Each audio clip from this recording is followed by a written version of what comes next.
How to know God's will? Yan ang isa sa mga pinakamadalas na maitanong. Paano po ba nalalaman ko anong kalooban ng Panginoon para sa akin, para sa decision ko, para sa gagawin ko? At katatapos mo lang sagutin na yung isang nagtanong, may bago na namang nagtatanong dahil napakahalaga para sa atin na malaman ko anong kalooban ng Panginoon at nang maisa katuparan natin sa ating buhay. At yan ang ating sisikapin ngayong pag-aralan sa tulong ng Panginoon, how to know God's will. Salamat Ama dahil pinapakita nyo sa amin ang inyong kalooban upang kami bigyan ng gabay, hindi kami maligaw at kami malagay sa tamang landas. Turuan niyo po kami ngayon na kilalanin ang kalooban niyo sa aming buhay para yun ang masunod at yun ang manaig. Pakatawarin niyo po kami sa aming mga kasalanan. Teach us, Lord, guide us, heal our diseases, both spiritual and physical diseases, O Lord. At nawaan niyo pong salita maging gamot sa aming buhay, lakas, liwanag, gabay, kanlungan. Hinihiling namin, Ama, na kayo pong maging tagapagsalita at tagapangaral, gamitin niyo lang ang lingkod ninyo na inyong kasangkapan. Praise you, Lord, and we thank you, we honor you, seeking your wisdom. In the name of your Son, Jesus, we pray. Amen. How to know God's will?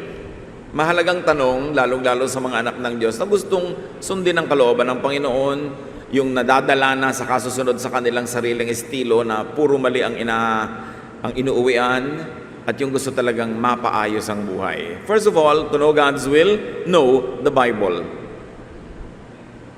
2 Timothy 3:16-17, everything in the scriptures is God's word.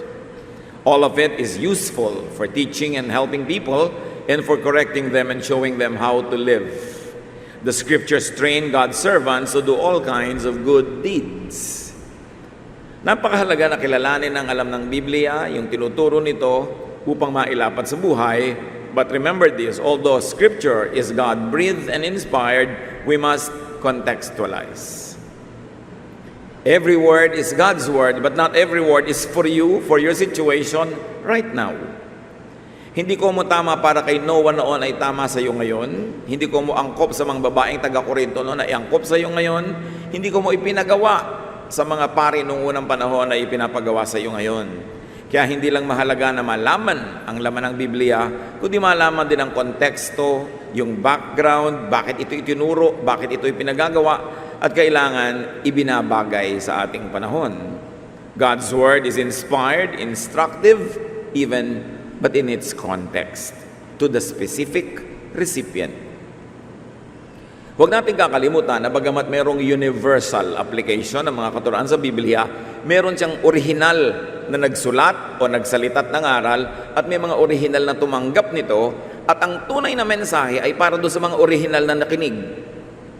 Ngayon, pwede tayong makisalo, pwede nating i-apply sa buhay natin kung ang kalagayan natin ngayon ay katulad sa diwa at spirito ng kalagayan ng mga unang nakatanggap ng mga katuruan. Hindi basta-basta kapupulot ng katuruan sa Biblia na sinabi 1,000 taon na sa isang pamilya o isang grupo o isang bansa at i-apply mo sa buhay mo nang hindi pinag-aaralan kung magkapareho ba ng kanyang konteksto o kalalagyan. So God's word is very correct in its specific time and circumstance, and the danger is in misapplying a teaching or a command that was not meant for you or for your situation. Situational ang mga turo dyan, talagang lalong-lalo yung mga letters, mga epistles. Meron talagang problema yung church na yon, may taong involved, sinasabihan nung sumulat kung anong dapat gawin, at hindi pwedeng basta i-apply mo na lang sa buhay mo ngayon yon. Kailangan tinitingnan mo, pareho ba ang kalagayan namin? Pareho ba yung espiritu o diwa ng problema para ma-apply ko itong diwa ng solusyon na ito? Reading and interpreting or applying verses out of context is the most common source of needless suffering from the Bible. Marami mga tao nagdurusa ng hindi naman dapat kasi ang sinusunod ay utos na hindi naman sa kanya nakaukol. Marami rin ang mga nabibigo na tanggapin ang kanilang mga inaangkin na pangako ng Diyos kasi hindi naman sa kanila ipinangako, inaangkin nila. It is important to be guided by the Spirit to know when you will claim a promise, a specific promise given to specific people at specific contexts. It takes the Spirit to guide you kung pwede mo na i-claim yun ngayon. So there are such things as specific instructions and teachings, and there are those that though are specific could be universalized to be applied in many other situations. But a blind application of every verse to everyone, everywhere, every time could lead to needless suffering. It could lead to needless restriction and strife, needless struggle, and needless work. So we must read the Bible also as literature. Though we take it literally as the Word of God, the Bible also has its literary context. So marami diyang metaphors and symbolisms. Maraming talinghaga sa Biblia na hindi mo pwedeng literally i-apply mo sa iyong buhay. It is erroneous to insist on a literal reading always. Sabi ng Psalm 119, 105, "Your word is a lamp that gives light wherever I walk." Liwanag daw ang salita sa Biblia na nagbibigay liwanag kung saan man tayo naglalakad. Yung pa lang, simbolo na, metaphor, talinghaga na. Nakakita na ba kayo ng taong naglalakad sa dilim, binubuksan yung Biblia para lumiwanag yung dadaanan niya? That's a very literal reading that your word is a lamp unto my feet. So that already tells us na maraming reading, metaphorical, poetic, symbolic. Hindi pwedeng literal lahat ang basa natin. Kailangan marunong ka ng literature. Nakikita mo, symbolic ito. And out of this symbol, I can make this universal reading and application. Kaya marami pong nagdurusa dahil sa pagiging relihiyoso, dahil yung pagbabasa nila kuminsan ay hindi tugma sa kanilang pangangailangan at katotohanan, nagdurusa tuloy sila. How to know God's will? Know natural law. God is the author and designer of nature. Sino pa ba ang lumikha ng langit at ng lupa, di ba't ang Diyos? Kaya't makikita mo sa mga patakaran, sa mga batas ng kalikasan, yung karakter ng Diyos na lumikha nito. Colossians 1:16, everything was created by Him, everything in heaven and on earth. Everything seen and unseen, including all forces and powers, and all rulers and authorities. All things were created by God's Son, and everything was made for Him. So lahat ng nakikita natin sa paligid, sa kalikasan, liban na lang yung winasak, pinilipit at sinira ng tao, lahat ng nakikita natin sa paligid, Diyos ang may likha. And the challenge now is to see, ito bang nakikita ko ngayon ay yung nilikha ng Diyos o yung natira na lang matapos wasakin o pilipitin ng tao? But understanding nature and natural law is a great way to understand God. Romans 1:20, God's eternal power and character cannot be seen. But from the beginning of creation, God has shown what these are like by all He has made. 1 Timothy 4:4, everything God created is good, and may we add, in its context. Lahat ng bagay may konteksto. May mga elemento ito, may mga sangkap na nakapaligid na nagbibigay ng kahulugan. Dapat bago mo kuhanin yung ganong kahulugan, tingnan mo muna kung yung mga sangkap na nakapaligid, ganon din nga. Mahalaga. So we are to respect natural law. As much as possible, abide by natural law. What is God's will for you? That you should sleep 8 hours a day. What is natural for you? That you should sleep as much as possible at night. Kaya pinadilim ng Diyos yung gabi para kaantukin at matulog, pinaliwanag yung araw para kagising. Yan ang challenges ngayon ng mga taong nasa night shift, nagtatrabaho sa mga gabing oras, naapektuhan ng katawan. Minsan hindi mo naman napipili kasi yun lang ang choice mo sa pagtatrabaho para ka kumita. But what must you do to minimize and mitigate its negative impact on your body, on your emotion, on your spirit? Kaya dapat yung natural law, alam natin. Romans 2:14, some people naturally obey the law's commands, even though they don't have the law. So kahit daw wala ka nung nakasulat na utos ng Diyos, titignan mo lang yung kalikasan, marami ka ng utos niya na mababasa at mauunawa. Even Paul, in his high ambition to save souls for the Lord, was prevented by strong winds, meaning natural law.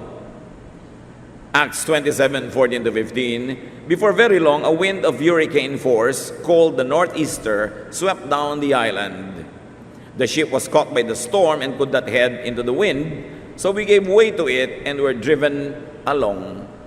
Kahit si Pablo, kahit sinong missionary, kahit gaano kataas ang adhikain mong dali ng salita ng Diyos sa isang lugar, kung sumasalungat yung hangin, igagalang mo yon at hindi mo yun babaligtarin.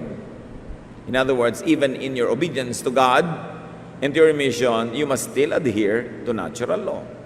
So people respect natural law in seasons. For instance, Luke 12:54 to 55, he said to the crowd, when you see a cloud rising in the west, immediately you say, it's going to rain. And it does. And when the south wind blows, you say, it's going to be hot. And it is. Nababasa ng tao ang ibinabadya ng panahon. Sa tingin mo palang uulan bukas, di pag alis mo ng bahay, may dala ka na ngayong payong o kapote o whatever. O hindi ka gagawa ng activity na outdoor na mababasa. Galatians 4:10, you are observing special days and months and seasons and years. Kasama talaga yun sa tunay na pagsunod sa kalooban ng Diyos, ibinabagay mo rin sa panahon. Gusto mong gumawa ng mga pagdiriwang, mga anibersaryo, huwag mong itapat sa rainy season dahil alam mong mamabasa ang iyong event, uulanin ka. Jeremiah 8:7, even the stork in the sky knows her appointed seasons, and the dove, the swift, and the thrush observe the time of their migration. Kumisan, ang pinakamalaking challenge, kahit sa atin, sa church, yung may mga gustong magpakasal sa garden, pero tag-ulan. Hunyo, Hulyo, Agosto, tagbagyo, tag-ulan, si bride gusto maglakad sa garden. Sasabihin mo na, sister, baka ulanin ang ating kasalan. Bakit hindi mo ilagay indoor? Pastor, magdasal na lang po tayong huwag umulan. Kayo na lang. Bakit ako magdadasal sa Diyos na huwag pa ulanin? Tag-ulan. Hindi mo ba alam na ang Diyos ang nagtakda ng tag-ulan? So magkakasal ka ng tag-ulan, ang gawin mong attire, kapote, bota. Pero huwag mo kong paguri na magdasal sa Diyos na huwag paulanin dahil tag-ulan. Yun ang sinasabi natin, respect natural law because it's God's will. Siyempre, may mga churches talagang they were founded in June, July, August, ganyan mga buwan. Ang suggestion ko, pag meron kayong celebration, bring it indoors from the beginning. Or, humanda kayong mabasa. O ilipat nyo yung inyong anibersaryo. Nagkakaintindihan kayong hindi talaga yon, pero para matupad yung mga plano nyo, ililipat nyo. Pero huwag nyong salungatin ang kalooban ng Diyos. Tulad ngayon, nagbabago ang panahon. Mga kapatid, hindi nagbabago ang Diyos. Nagbabago lang ang panahon. So uminit, umaraw, mag-global warming, hindi nagbabago ang Diyos. Mahal pa rin niya tayo, mahal niya ang planeta. Kaya mag-adjust lang tayo. Kung mas mainit ngayon, kung hindi tag-ulan, biglang umuulan, mag-adjust ka. There are changes happening around us, but it doesn't mean that the world is ending. Natural lang na nagkakaroon ng panibagong mga style na ginagawa yung planet para mabuhay siya at ma-refresh. Jeremiah 8:7, even the stork in the sky knows her appointed seasons. Tulad ng binasa natin, kahit mga ibon, alam nila kung kailan sila lilipad, alam nila kung kailan sila magmamigrate. Yung mga ibon sa North Pole, sa mga magiginaw na bansa, dumadating dito sa tropics, pag magwi-winter na doon, lahat may panahon. How to know God's will? Gawin mo yung mas madali. Know God's will revealed in nature and do not fight it. Go along with it. How else do you know God's will? Pray.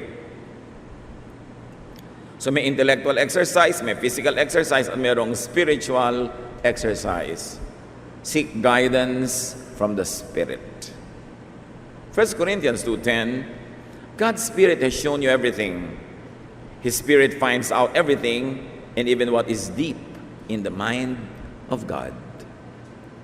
Hindi natin laging naaarok ang kalooban ng Diyos, pero yung Espiritu niya na nasa atin, yun ang nagbibigay sa atin ng pahiwatig kung ano ang niloloob ng Diyos. Kaya mahalaga sa prayer life, yung spiritual ka. Malapit ka sa Diyos para maunawa mo mga udyok, mga pahiwatig ng Espiritu na hindi kayang sabihin ng salita o ituro ng sino mang teacher. Romans 8:26, in certain ways we are weak, but the Spirit is here to help us.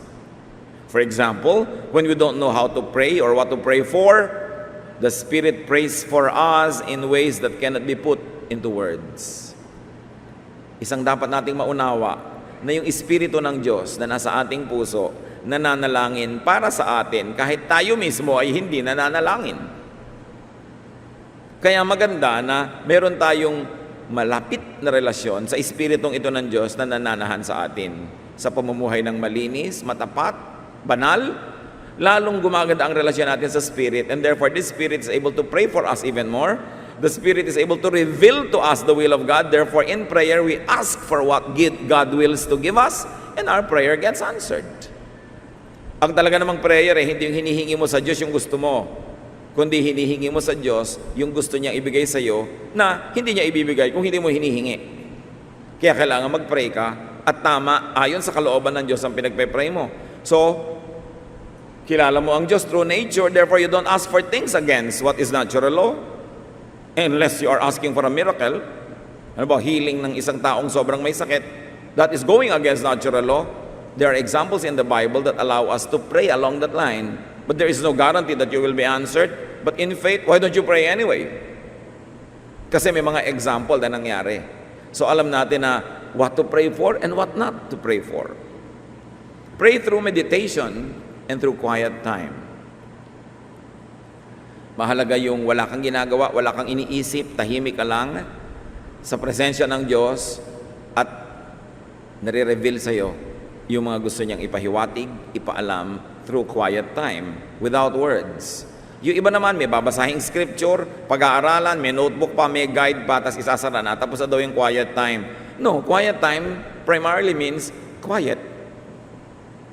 Wala kang kausap, wala kang binabasa, nananahimik ka lang, merong space for the Spirit of God to be able to speak to you. Wala kang agenda, wala kang listahan ng gagawin. So iba naman yung daily Bible reading, iba naman yung devotion, pero yung quiet time, quiet ka lang talaga dapat. It is the secret of powerful spiritual life, to be still before the Lord and know that He is God. Many people receive revelation while praying. Katulad ni Cornelius sa Acts 10:1-4, sa oras ng kanyang pananalangin, dinalaw siya ng anghel at tinuruan ng mga kalooban ng Diyos para sa kanya. How else do you know God's will? Get godly and wise counsel. Pwede kang kausapin ng Diyos sa pamamagitan ng Biblia, sa pamamagitan ng kalikasan, sa pamamagitan ng panalangin, at pwede ka rin kausapin ng Diyos sa pamamagitan ng payo ng mga makadiyos na tao. From the spiritual and the religious, God can speak to you. Pero hindi lang sa mga religyoso. God can also speak to you from the intellectually wise. Why? Because all good things come from above. Even the knowledge of people who are not religious come from God. Kasi lahat ng karunungan na mabuti ay galing sa Kanya. And you can get counsel even from the street smart. Yung magaling sa practical na bagay, kahit hindi magaling sa teorya, hindi gaano nakapag-aral, walang masyadong mga matataas na mga philosophies, pero magaling sa practical na bagay, lalo naman pwede ka rin kausapin ng Diyos. Because streetwise people are the closest to nature and from the source of natural intelligence. All God's knowledge and all good knowledge is from heaven. Because the earth is the Lord's and everything in it, according to Psalm 24, verse 1. Lahat ng karunungan. So hindi mo pwedeng ilimit ang sarili mo na ang kausap mo lang religious people. Actually, kikitid ang utak mo pag religious people lang lagi ang kausap mo. Dapat may kausap ka rin ng mga academicians, mga intellectual, mga scientists, mga tindera, mga janitor, mga tao sa kalsada. Kasi lahat ng karunungan na maganda at tama galing sa Diyos, kahit sino pa ang pinagtitiwalaan at pinapahawak nung dunong na yon. The quickest way really to have a narrow mind is to limit your source to religious people. Magiging out of touch ka with reality at puro teorya at puro kalangitan at kabilang buhay ang iisipin mo, nandito ka pa. Dapat balance ang feeding ng ating isip. How else do you know God's will? Listen to your heart. Makinig ka sa pintig ng iyong puso, makinig ka sa iyong nadarama. Although, hindi ito napaka-reliable na source of guidance, pero yung nadarama natin ay pwede ring gamitin ng Diyos para magpahiwatig. Proverbs 14:10, no one else can really know how sad or happy you are. And according to the New International Version, each heart knows its own bitterness, and no one else can share its joy. Ikaw lang ang nakababatid ng laman ng iyong puso. Minsan may magtatanong, Pastor, sino po ba ang God's will para sa akin na pakasalan? Lalaki A o lalaki B? So, aalamin mo na lahat yung mga factor. Then magtatanong ka ng isa, sino ba yung mahal mo? Si A po. Kailangan pa bang i-memorize yan? Diba? Yan ang sinasabi ng puso mo eh. Maliban na lang na may iba pa tayong pinag-usapan na si A pala ay walang ambisyon, si A pala ay babaero, si A pala ay ganito. Then, makinig ka na lang sa utak mo, makinig ka sa law of nature.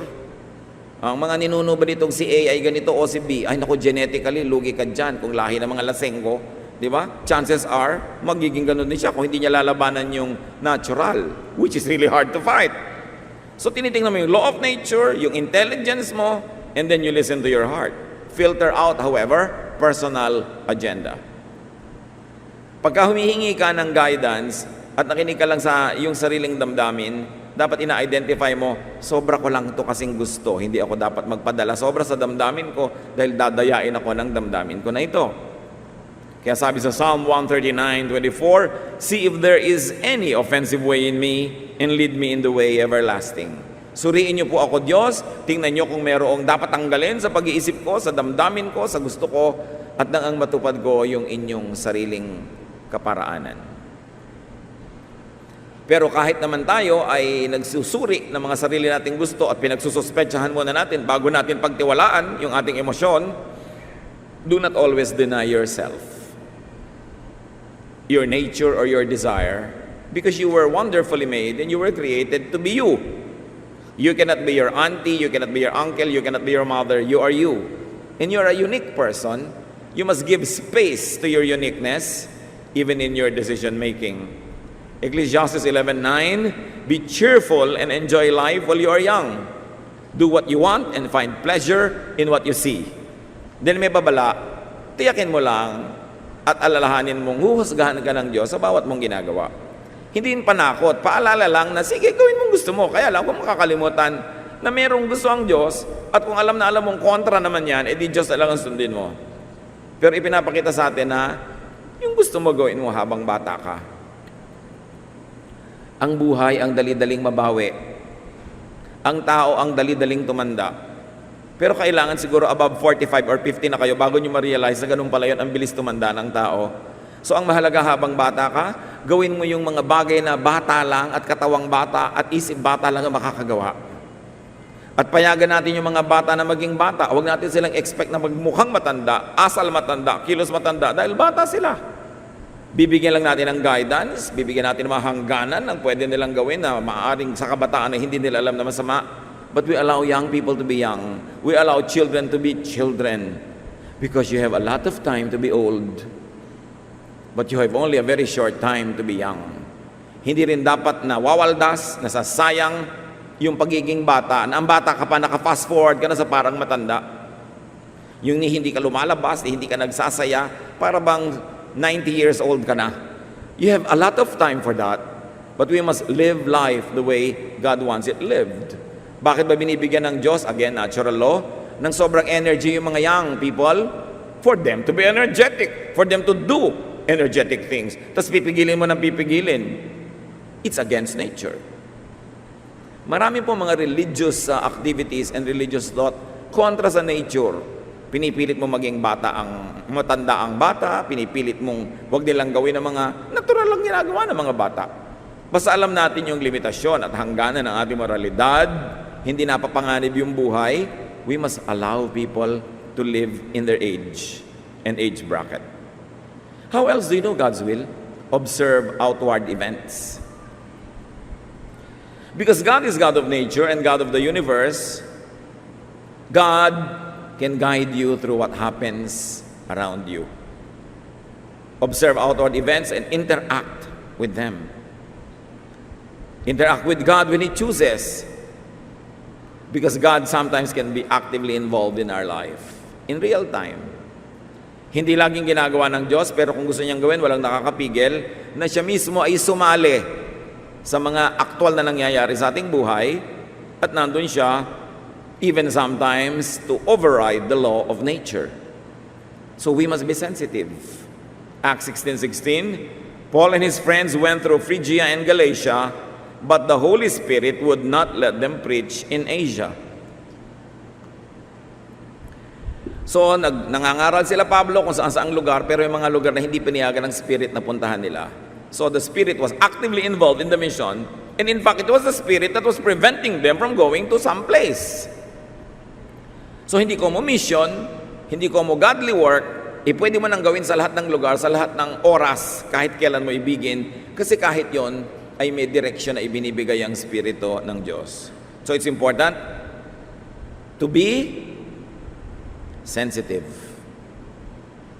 Pag hindi mo alam talaga, kapatid, kung anong gagawin, hindi mo alam sinong pipiliin, si manliligaw A, manliligaw B, negosyo 1, negosyo 2, employment C or D, take exploratory and experimental steps.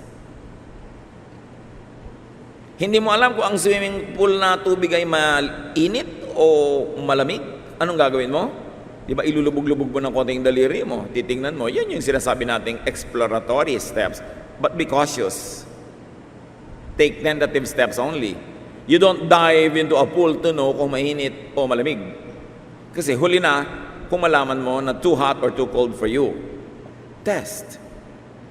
Pag tinetest mo ang isang bagay, gusto mo halimbawang magnegosyo, magtatayo ba ako ng sari-sari store o magtatayo ba ako ng restaurant?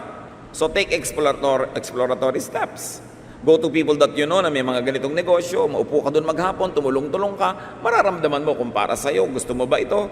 Take exploratory steps. It's important. At kung nakita mo na ang ipinakita sa iyo ng kapaligiran, ng payo ng mga marurunong, regroup, replan, redesign, improvise as needed. Dapat ang tao hindi matigas ang ulo. Gusto mo ng ganong negosyo, pero nung pinag-aralan mo, nakita mong, ay, may mga disadvantages, hindi bagay sa iyo o mahirap gawin, dahil hindi tugma sa mga gift sa iyo, di willing ka dapat pinapalitan ng iyong plano. Gusto mong maging girlfriend si ganong babae, papasok nakausap mo, nalaman mong ganito pala't ganon, di willing ka dapat na either hindi ituloy yun o i-delay. Dapat handa ka mag-react sa ipinapakita sa iyo ng Diyos. Because God opens a door, closes here, opens there, dapat bukas ang iyong mata. Pagkalooban ng Diyos, hindi pilit. Hindi unnatural, hindi hirap na hirap. Alam niyo, mayroong mga tao, hirap na hirap sila na lumikha ng isang bagay. Halimbawa, gustong-gusto mong sumikat. So kung ano-anong pinaggagawa mo para ka lang sumikat. Meron naman mga tao, likas lang na sumisikat kasi yun ang kalooban ng Diyos para sa kanila. Pero para mangopya ka ng talent ng iba, tumahi ka ng mga istorya, gumawa ka ng mga event para lang ikaw ay lumutang, mahirap gawin yon. Mahirap magpa-star kung hindi ka naman talaga star material o nasa isang maling lugar ka o maling larangan. So dapat natural ka lang at yung natural magaganap, ayaw mo man o hindi. And remember that God gives progressive revelation. Hindi naman ibinibigay sa iyo ng Diyos lahat ng kaalaman eh. Every step of the way, bibigyan ka ng konti. At dahil masunurin ka, nakamove ka ng 2 steps. Pagdating doon, mananalangin ka na naman, maghahanap ka na naman ng, halimbawa, liliko ba ako sa kaliwa, sa kanan, aakyat ba ako, bababa, and then i-reveal sa iyo ng Diyos, take steps ka na naman. So, konti-konting steps, para kung nagkamali ka, madaling umatras. Ay, mali, aatras ako. Pero yung aandar ka ng walang preno, tuloy-tuloy, dire-diretso, kahit malaman mo ng mali ka, hindi ka na makapigil ng sarili dahil meron ka ng velocity, meron ka ng buwelo, mahirap yon. Kaya hindi nagpapadalos-dalos ang tao. Lalo sa mga, anong course ba ang pag-aaralan ko? Tas lipat ka ng lipat, shift ka ng shift. Sayang ang panahon at pera. O, sino ba ang pakakasalan ko? Nagmamadali ka, tapos nakasal ka na nung nalaman mong, ay, hindi pala kayo bagay. O, mamumuhunan ka agad sa isang negosyo na nung kalagitnaan doon mo lang nalaman na hindi pala yun talaga ang gusto mong gawin at hindi bagay sa iyo. So, dahan-dahan. Sabi ng matatanda, ang naglalakad ng marahan, kung matinik ay mababaw. Be tentative. Be willing to change your mind. And finally, at least for today's discussion, how do you know God's will? Get the best advice from all of the above and move. Move na. Pag na-consider mo na yan, natural law, God's Word, counsel of godly people, counsel of intellectuals, counsel of streetwise people, your emotion, the events around you, the seasons, natural laws, dapat may gawin ka na. Decide and go for it. Commit. Kung meron ka ng clear guidance, mamuhunan, tumaya ka na. Kasi walang mangyayari kung hindi ka talaga magte-take ng risk. Lahat may risk. Lahat ay merong pagsasapalaran. Kahit gano'ng karaming research, aral, dasal ang ginawa mo, darating ang panahon, magde-decide ka, tataya ka sa gusto mong tayaan, and as they say, the die is cast. Kung nagkamali ka doon, nabigo ka, nalugi ka, natalo ka, di at least marunong ka na ngayon. Next time, alam mo hindi ka dapat doon magpunta, may iba ka ng choices, huwag na lang uli doon. But, sabi sa Ecclesiastes 11:4, if you worry about the weather and don't plant seeds, you won't harvest a crop.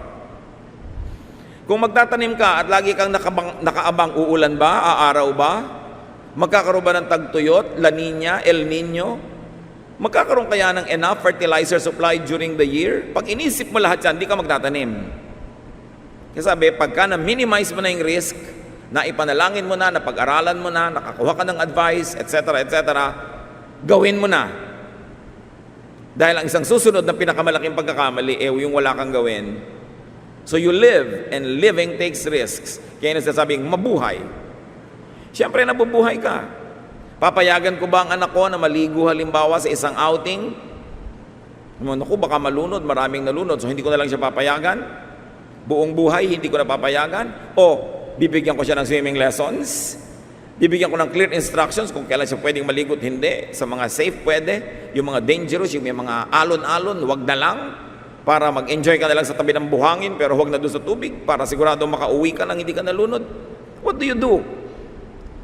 Kaya yung mga mountain climbers, meron tayong mga kakilala involved in athletics. Pagkatapos, kalalangoy sa isang malaking event, nalunod.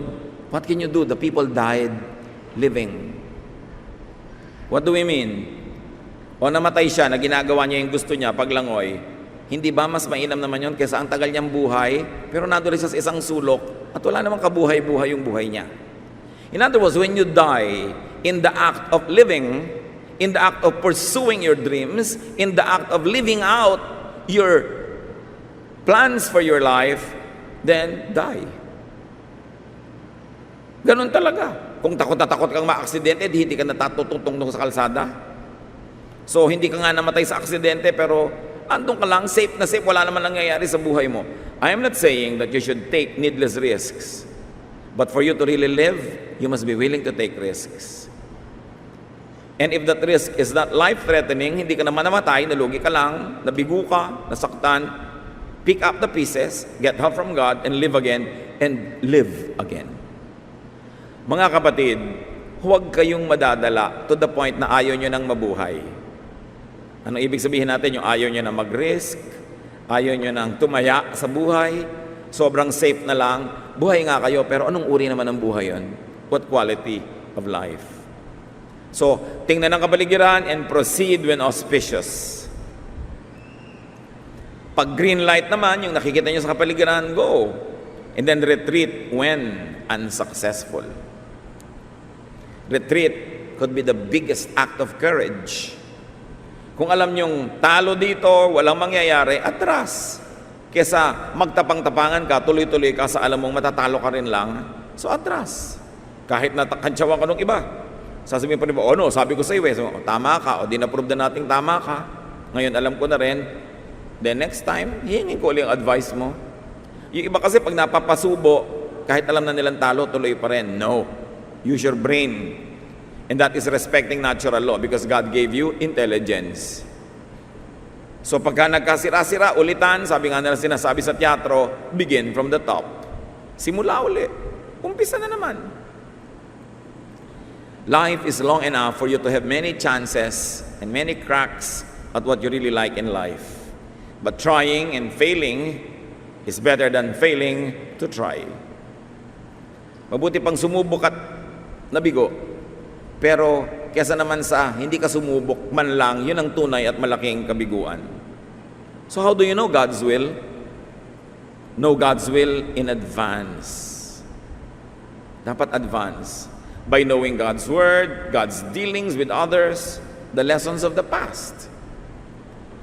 Pagka tiningnan mo na ano ba ang God's will para sa isang lalaking maraming asawa, alam mo agad, tingnan mo lang yung mga lolo mo na ginawa yon, tingnan mo yung mga tiyo mo, mga kapitbahay nyo, ang gulo-gulo ng buhay, away-away.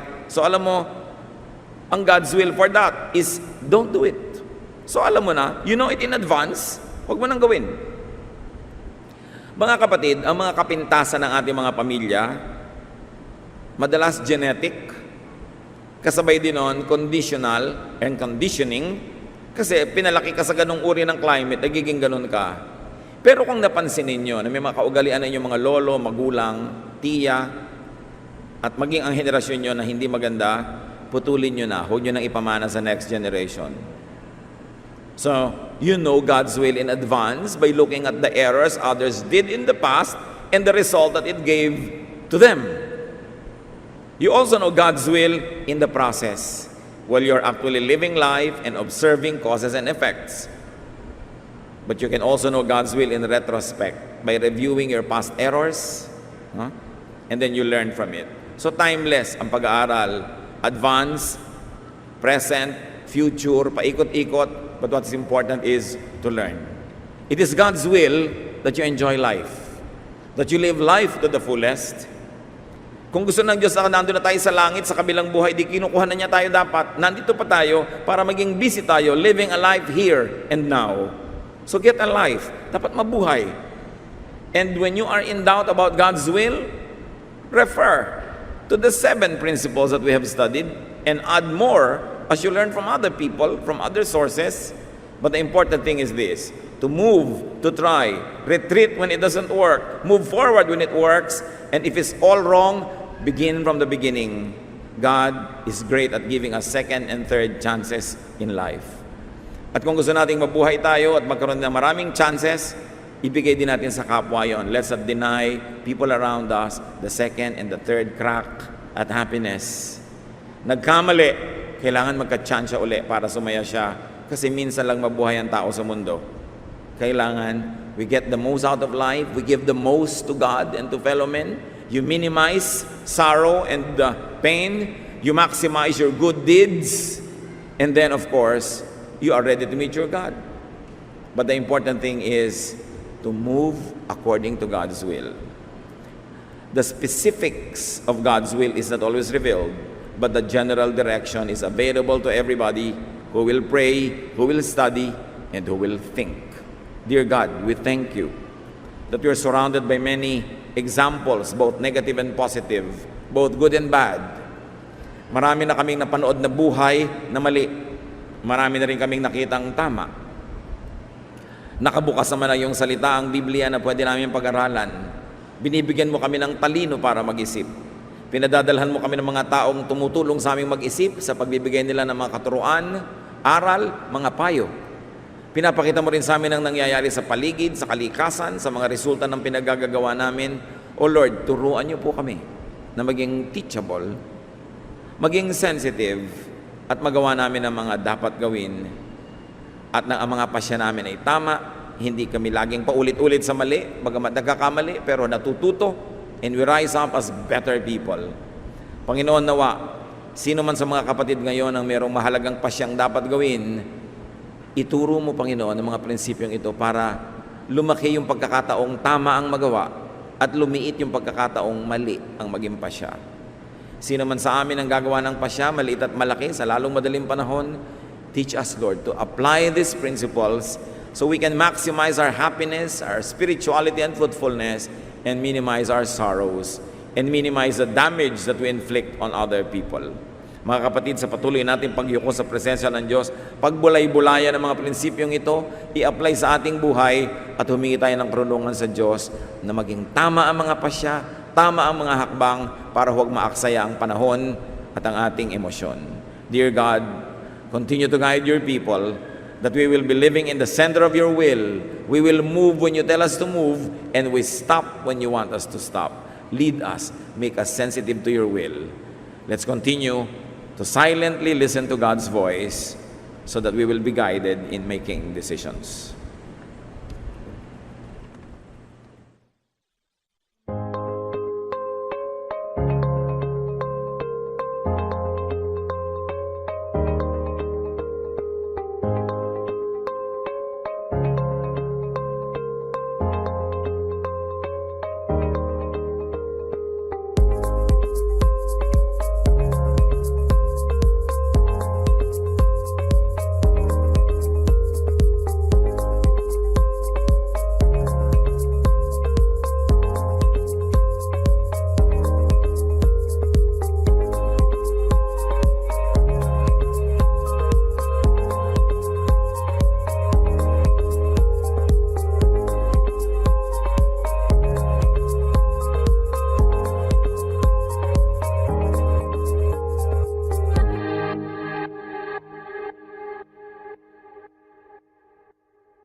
to you, mga pamangkin.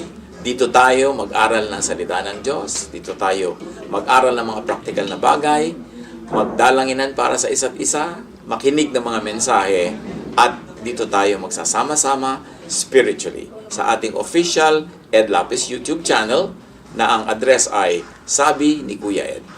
Remember, dito tayo ha, Sabi ni Kuya Ed, ang ating official YouTube channel.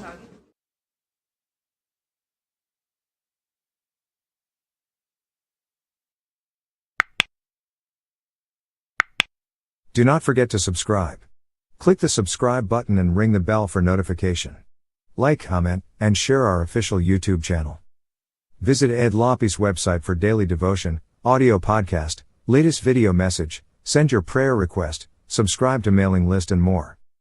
Visit edlapis.com.ph.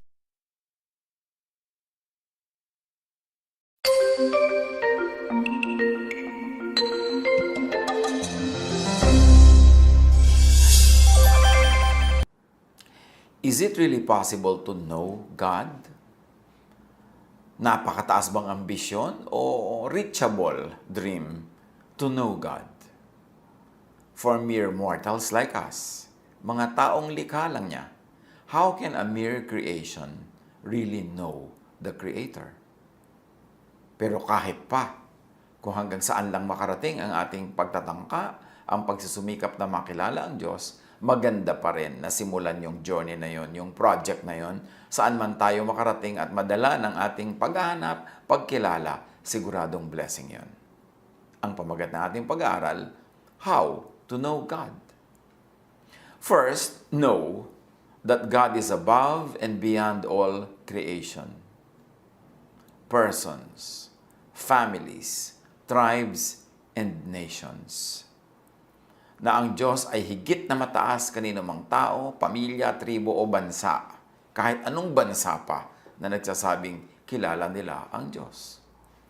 First, know that God is above and beyond all created things, including religious scriptures, literature, and doctrines. Religious practices, groups, sects, denominations, religions. God is above conceptualization, imagination, interpretation, simplification, or complexification or formulation of man. Representation, presentation, symbolization, idolization, interpretation, misinterpretation, and misrepresentation of man. If that's a mouthful, ang ibig lang nating sabihin, ang Diyos ay mataas, higit, lampas, kanino mang tao, kanino mang likha ng tao, kanino mang inisip at kinathan ng tao, yun man ay doktrina, yun man ay relihiyon, yun man ay imahen, hindi kayang pagkasyahin ng lahat ng gawa ng tao, yung Diyos na gumawa lamang sa tao. In other words, kung ano man ang naiisip ng ating mga doktrina, ng ating mga religious beliefs, ng ating mga pag-iisip, ng ating mga pagtuturo, dapat nating tanggapin sa simula pa lang na hindi natin talaga kayang buo at lubos na maarok, maunawa, at maipaunawa ang Diyos sa ating kapwa. Napakataas na pangarap na kilalanin at ipakilala ang Diyos. Maaari siguro kapra-kapraso, konti-konti lang, because who we are compared to the infinite divine Maker. 1 Corinthians 8:6, subalit para sa atin ay isa lamang ang Diyos, ang Ama na lumikha ng lahat ng bagay, at tayo'y nabubuhay para sa Kanya. There are not many gods. There is only one. All things come from the one God. All creation lives for the one God. At sa pagpapatuloy na binabasa natin ang 1 Corinthians 8:6, and there is but one Lord, Jesus Christ, through whom all things came from God, and through whom we live. All blessings from God come from only through Jesus the person, or from Jesusness, the Word, meaning the idea, the teaching, the way. Again, if that's a mouthful, si Jesus yung anak ng Diyos na naging tao, na buhay bilang tao, at kinilala bilang isang tao. Yung Jesusness naman, yung the Word that predated incarnation. The Word is the idea, the teaching, and the way of Jesus, the person. Kaya merong Jesus, merong Jesusness. Romans 2:14-16, kapag ang mga hentil na hindi saklaw ng kautusan ay gumagawa batay sa panuntunan nito ayon sa kanilang likas na pag-iisip, ito'y nagiging kautusan na para sa kanila. Ipinapakita ng kanilang mga gawa na nakasulat sa kanilang puso ang panuntunan ng kautusan. Pinapatunayan din ito ng kanilang budhi, sapagkat kung minsay sila'y sinusumbatan nito, at kung minsan na sila'y ipinagtatanggol nito sa kanilang isipan. So ang Diyos daw, hindi rin kayang kulungin sa mga kautusan ng mga Hudyo, sa kanilang mga scriptures, sa kanilang mga batas. Kasi kahit yung mga taong hindi Hudyo, labas sa kultura at kasaysayan ng mga Hudyo, labas sa kanilang paniniwala at relihiyon, sila man ay kinasihan din ng Diyos at alam din nila ang utos ng Diyos. Kung hindi man ito nakasulat sa bato o sa papel tulad ng sa mga Hudyo, nakasulat naman ito sa kanilang puso.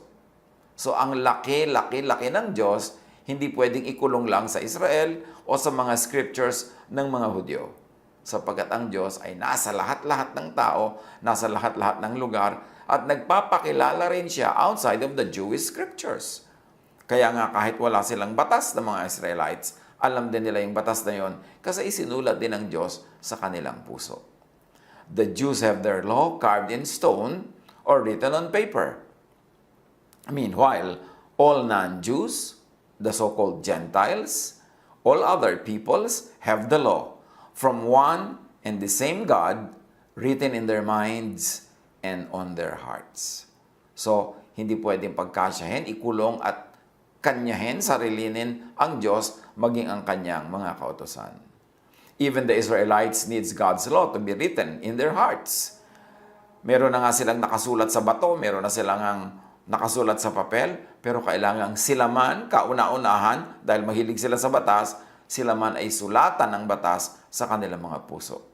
Hebrews 8:10, "This is the covenant I will establish with the people of Israel after that time, declares the Lord. I will put my laws in their minds and write them on their hearts."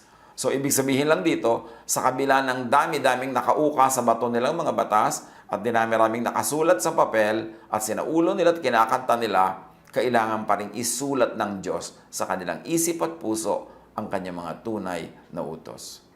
To be written in their hearts, not in stone, not on paper. At sabi pa ng Diyos, I will be their God, and if I may add, not their law. And they will be my people, if I may add, not the people of the Pharisees. So, kahit na pa nga, napaka-religyoso ng Israel, hindi pa rin sapat ang alam nila.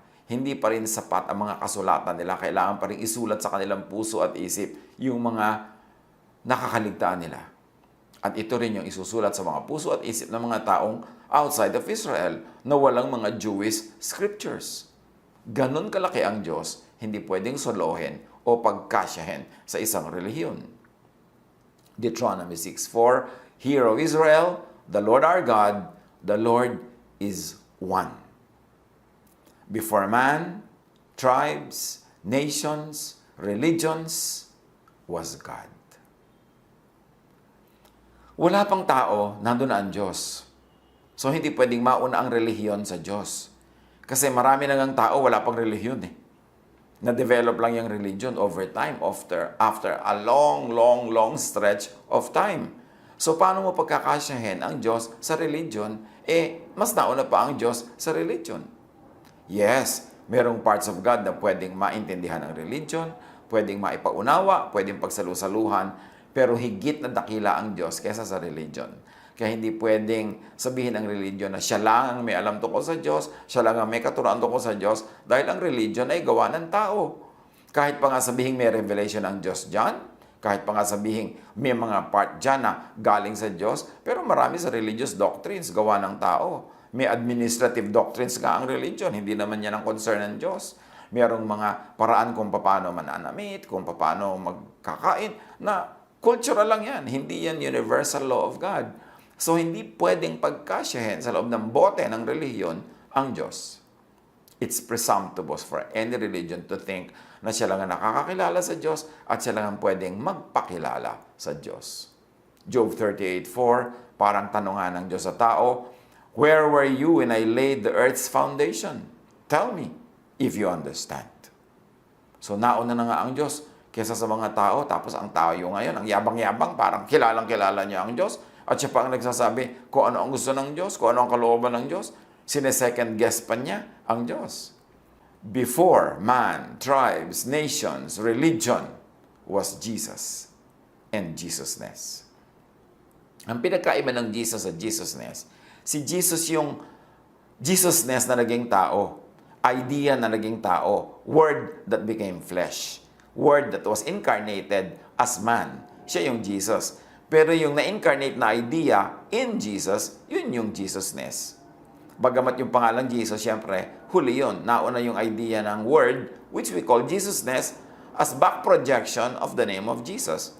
Pero kung chronologically, syempre, nauna yung word, nauna yung Jesusness, kesa doon sa Jesus. Pero binaback pedal nga natin yung pangalan para lang for reference. So, ang Jesus, yung tao, Jesusness, yung ideya ng tao, na yun, yung katuruan niya, yung essence niya, yun yung Jesusness. Kaya, wala pa yung Jesus na tao, nandun na yung Jesusness. Because in the beginning was the Word. If you're going to equate it with Jesusness, the idea that Jesus stood for, lived for, and lived again for. In the beginning was the Word, and the Word was with God, and the Word was God. So the Word, Jesusness, was there in the beginning before the person, Jesus. Colossians 1:17, He is before all things, and in Him all things hold together. Nauna na si Jesus sa lahat, at siya ang humahawak, naglalakip-lakip sa lahat para umandar ang creation. Colossians 1:16, For in Him all things were created, things in heaven and on earth, visible and invisible, whether thrones or powers or rulers or authorities. All things have been created through Him and for Him. How else do you know God? Know God through some teachings of religion? Yes, why not? But know God in spite of and beyond, outside the oversimplification, domestication, tailor-suiting, franchising, owning, and self-appropriation of religions. Another mouthful. Pasensya na kayo kasi ganyan talaga ang style ng inyong tito. Pero ang ibig lang nating sabihin, yes, may mapapala ka sa religion, makikilala mo ang Diyos dyan. Pero kilalanin mo rin ang Diyos sa labas ng religion, sa labas ng religious dogma, sa labas ng mga religious limitations. Kasi nga ang religion as an institution ay man-made. So sa kabila ng mga pag-oversimplify ng religion, yung sobrang nilang pag-humanize sa Diyos, pag-anthropomorphize sa Diyos, at pag-aangkin, pag-aari sa Diyos na parang sila lang may-ari sa Diyos, sa kabila nun, kilalanin mo pa rin ang Diyos. In other words, know God in and through religion, but know also God outside of the religious fences. Kasi religion can also limit your way of thinking. Kasi meron silang paraan ng pag-iisip at yung lahat ng labas doon ay ayaw na nila. Pero ang Diyos ay napakalaki. Paano mo pagkakasyahin sa loob lang ng kanilang bakuran? Acts 17:22-24. Tumayo si Pablo sa harap ng kapulungan ng Areopago at nagsalita, Mga taga-Atenas, napapansin kong kayo'y lubos na napakarelihiyoso sa maraming bagay. Sapagkat sa paglalakad-lakad ko sa lungsod at pagmamasid-masid sa inyong mga sinasamba, nakakita ako ng isang dambana na may nakasulat, Sa Diyos na hindi nakikilala. Ang Diyos na inyong sinasamba, kahit hindi nyo nakikilala, ay siya kong ipapahayag sa inyo. Siya ang gumawa ng sanlibutan at lahat ng naririto. Siya ang Panginoon ng langit at ng lupa. Hindi siya nananahan sa mga templong ginawa ng tao. Malinaw ang sinabi ni Pablo, hindi daw nananahan ang Diyos sa templong ginawa ng tao. At ang templong yun ay maaring templong bato, building, o templong idea, an idea, a mind construct, an intellectual construct, a theology.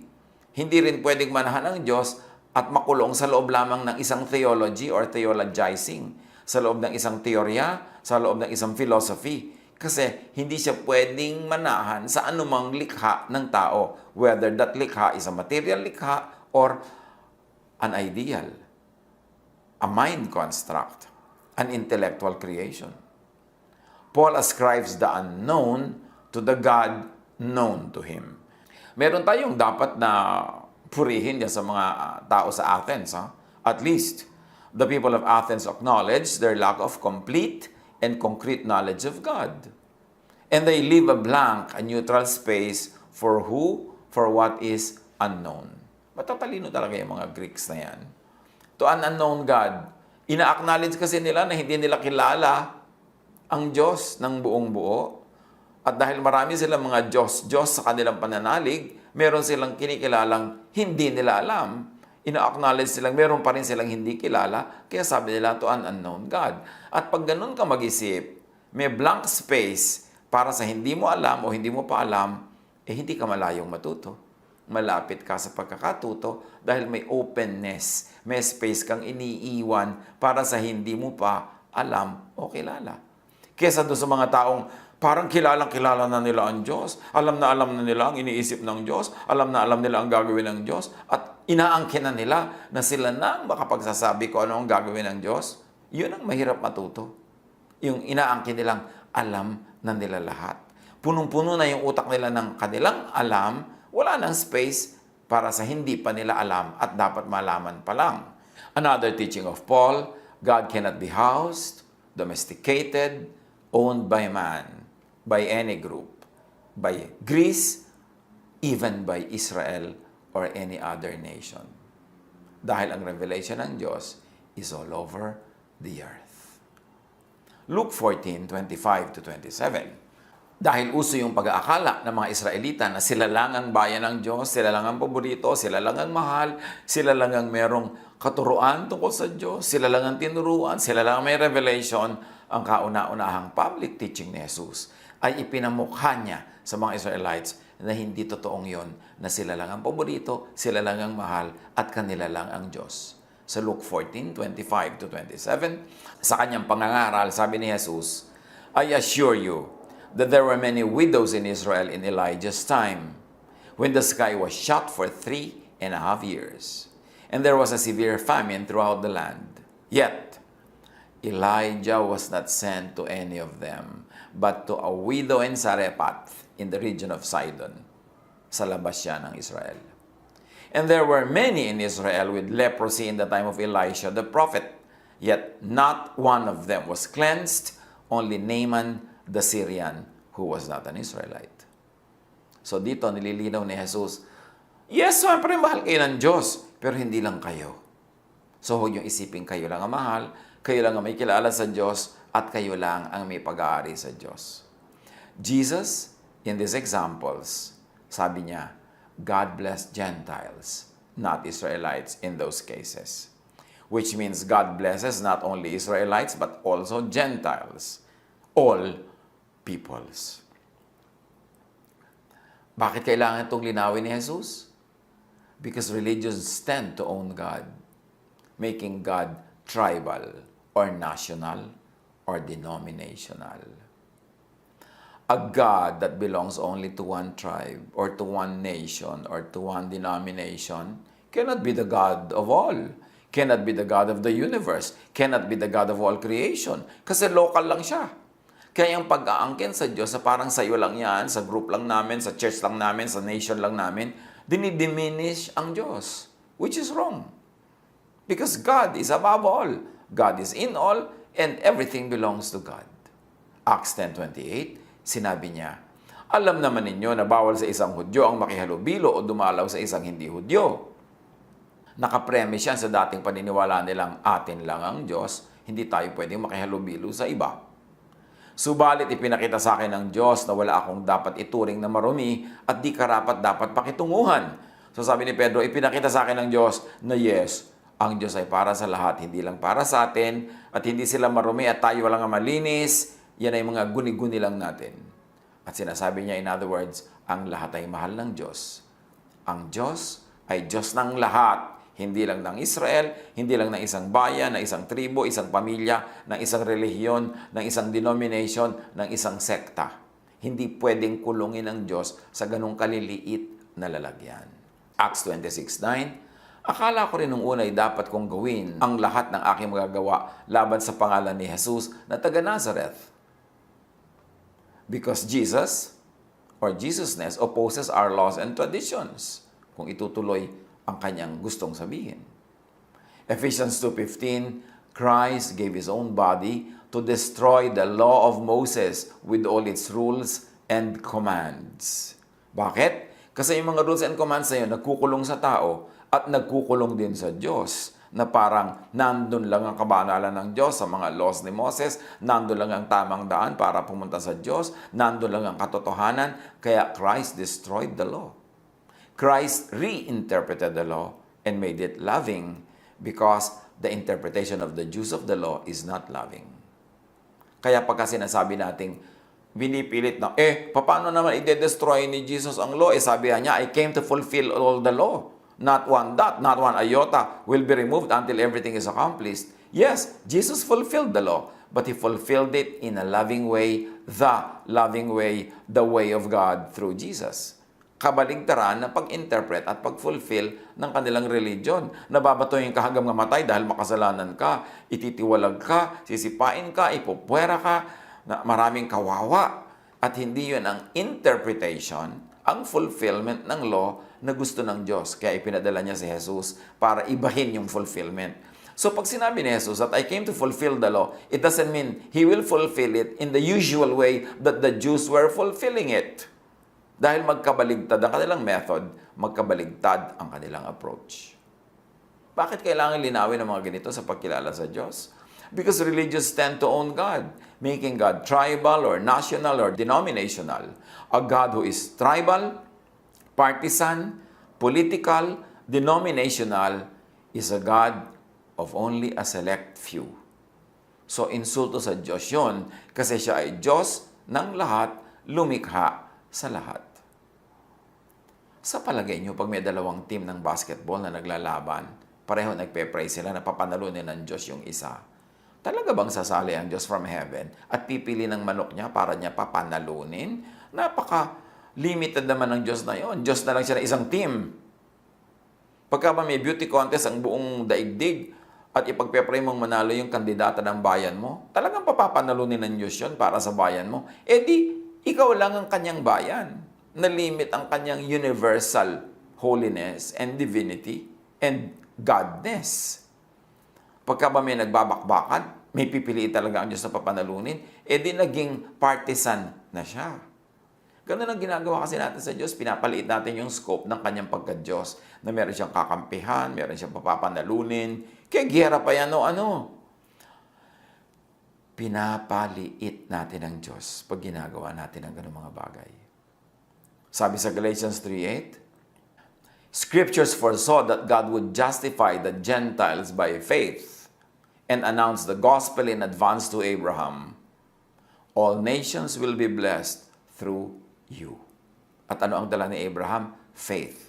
It was not through Moses na ang dala ni Moses ay law. Dapat malinaw yan. Inilalagay lang natin ang lahat sa kanilang tamang kalagyan kung paano sila inilagay ng Diyos. Hindi tayo nagdo-demote o nagpo-promote ng sino man. Pero sinabi na yan, all nations will be blessed through faith, through Abraham.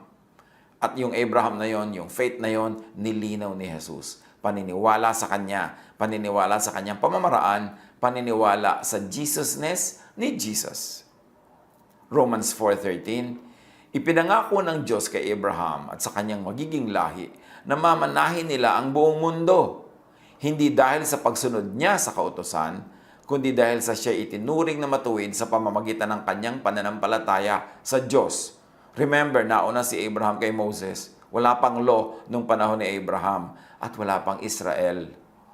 Si Abraham was the father of all nations, not only of Israel. Kaya lang inangkin siya ng Israel na parang Israel lang ang anak ni Abraham samantalang siya ay father of all nations. Again, pinaliit nila yung application at sinolo nila, inangkin ang Diyos.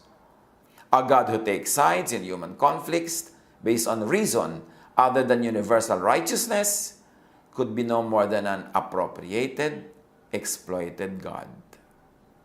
Claimed, owned, and used by a tribe or a nation for self-preservation, self-promotion, and self-gratification. Another mouthful. Kaya nga pina-PowerPoint na natin lahat para mas madaling makita yung naririnig lang. Ang Diyos na kumakampi sa pagkakampi-kampihan ng mga tao, hindi pwede maging universal God.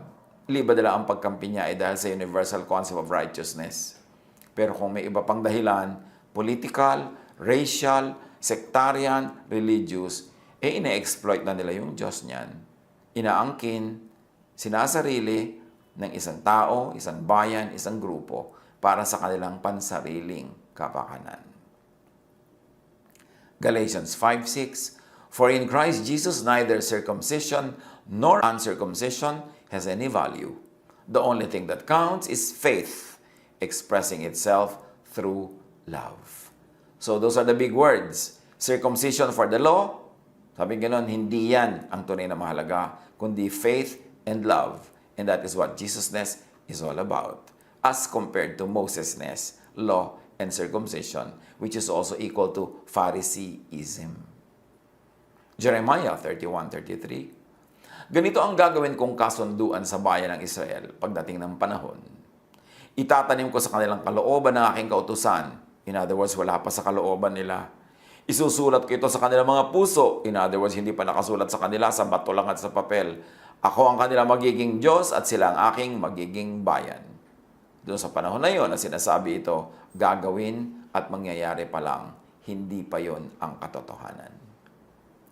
A God used by one tribe against another could not be the true universal God who is the creator and God of all. A God used by one tribe against another could at best is only local or tribal. Just an invention or a reinvention of a tribe that serves only its own interest. Only a manufactured God. Only an idol. At hindi yon ang Diyos. Ang Diyos ay lampas doon, higit doon, kaya hindi siya dapat kulungin sa mga ganon. Matthew 21:43. Therefore I tell you that the kingdom of God will be taken away from you and given to a people who will produce its fruit. Tatanggalin daw ang kingdom of God sa mga Israelites na nagsasabing kanilang kingdom of God, kundi ibibigay sa iba na mamumunga ng pag-ibig, ng pagmamahalan, ng kapayapaan at kapahingahan. John 14:21. Whoever has my commands, and if I may add to love, kasi yun ang command niya, and keeps them is the one who loves me. The one who loves me will be loved by my Father, and I too will love them and show myself to them. So how do you know God? Know God through creation as it best mirrors a more believable and understandable image of the Creator. Yung mga laws of religion, marami yan gawa ng tao. Pero ang laws of nature, Diyos talagang may gawa, hindi pwedeng imbentuhin ang tao. Kaya isang napakabisa at magandang paraan ng pagkilala sa Diyos through the laws of nature, through the nature that God created. Nandun naka-imprint ang pag-iisip, ang pagka-Diyos ng Diyos. Romans 1:20. For since the creation of the world, God's invisible qualities, His eternal power and divine nature had been clearly seen, being understood from what has been made, from nature, from the laws of nature, so that people are without excuse. So gusto mo talaga makilala ang Diyos? Yes, some of the ways could be through the religious ways, but there is a great way, the natural way, because God is the law and author of nature. Psalm 19:1-4. The heavens declare the glory of God. The skies proclaim the work of His hands. Day after day they pour forth speech. Night after night they reveal knowledge. They have no speech. They use no words. No sound is heard from them, yet their voice goes out into all the earth, their words to the ends of the world. Ang mensahe daw ng kalikasan, ng langit, ng mga bagay-bagay na nilikha ng Diyos ay nagsasalita, nagtuturo, hanggang sa kaduluduluhan ng daigdig. This is God's revelation through nature. Know God through nature, through natural law, through science. Know God also through religious belief, but first know God through God's creation and creative genius, outside of religious dogma. Psalm 104:24. How many are your works, Lord? In wisdom you made them all. The earth is full of your creatures. Marami tayong matututunan, tingnan lang natin ang kapaligiran. Job 38:31-33. Can you bind the chains of the Pleiades?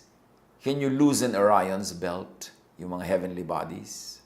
Can you bring forth the constellations in their seasons, or lead out the bear with its cubs? Do you know the laws of the heavens? Can you set up God's dominion over the earth? The answer is no. Hindi kaya ng taong gawin yung ginawa ng Diyos. So makinig tayo at tingnan natin yung mga nilikha niya kasi nagpapahayag siya ng mensahe sa pamamagitan ng creation. Job 25:2, dominion and awe belong to God. He establishes order in the heights of heaven. And Amos 4:13, he who forms the mountains, who creates the wind, and who reveals his thoughts to mankind, who turns dawn to darkness, and treads on the heights of the earth, the Lord God Almighty is his name. Yes, nakikilala ang Diyos through religion. Pero lalo namang makikilala ang Diyos through science, through natural law. Kasi tiyak na tiyak tayo na siya ang may likha nun. Science could be God's last and most truthful prophet. Man cannot know and understand the Creator beyond the limits set by how man was designed. But still, man can know and understand the Creator in many and great ways. Marami pang natitirang paraan para makilala natin ang Diyos. Kaya lawakan ang isip, lawakan ang tanaw, buksan ang mata ang isip, buksan ang puso. Huwag ikulong sa dogma, huwag ikulong sa sobrang sentimentality, huwag ikulong sa pagiging very, very conservative. Maraming dapat malaman, kailangan bukas ang isip, open, dahil ang Diyos ay napakalaki. Ang dami pang natitirang dapat nating alamin. Jeremiah 29:13, you will seek me and find me when you seek me with all your heart.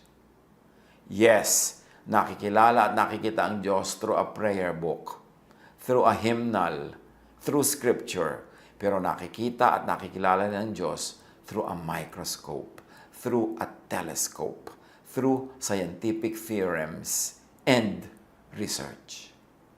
There are infinitely many ways to know God. Open your mind and your heart to grow in the knowledge of the divine. And do not mistake knowledge of religion with the knowledge of God. Sometimes they are the same, many times they are not. True knowledge of God is shown by fruits. Matthew 7:16-23.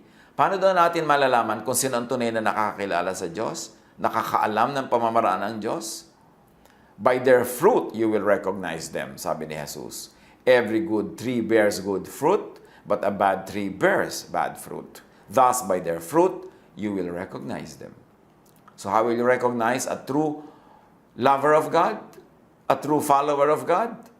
The one who loves. Dahil sabi ni Jesus, if you love me, you obey all the law. And the true fruit of spirituality is love. Loving others, loving God, and loving yourself. 1 John 4:7-8. Everyone who loves has been born of God and knows God. Whoever does not love does not know God, because God is love. Pag hindi loving, kind, and nourishing, hindi mapagpalaya, hindi nagpapalaya, ibig sabihin, hindi kilala ang Diyos. Hindi kilala si Jesus. More knowledge of God means more Jesusness, which means more love, more peace, more rest. Yan ang dahilan sa pagsisikap nating makilala ang Diyos para maging kawangis tayo ni Jesus. Bakit natin siya gustong makita? Para masundan natin ang kanyang imahen at maging ganun din tayo. Para maging loving din tayo. Caring, forgiving. Para magbibigay din tayo sa tao ng rest, ng peace. Yun ang tunay na pagkakilala sa Diyos. Hindi yung tambak-tambak ang alam na doktrina, tambak-tambak ang alam na verses, ang dami-daming pinag-aralan, ang taas-taas ang ranggo, pero hindi loving.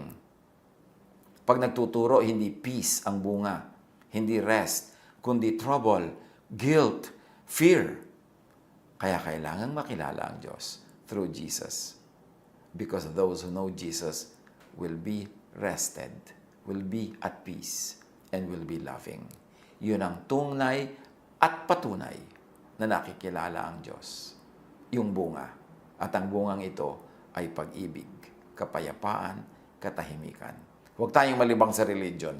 Kasi maraming alam, maraming tao, marami ang alam nila na religious doctrines, religious teachings, religious verses, pero hindi loving. Pero marami naman, walang ganung mga alam, pero very loving, so sino doon ang tunay na nakakakilala sa Diyos? Pag-isipan, pag-aralan, para umasenso, lumalim, lumawak ang tunay na paglago natin sa Panginoon. Hindi yung paglago ng karunungan lang, kundi paglaki ng ating puso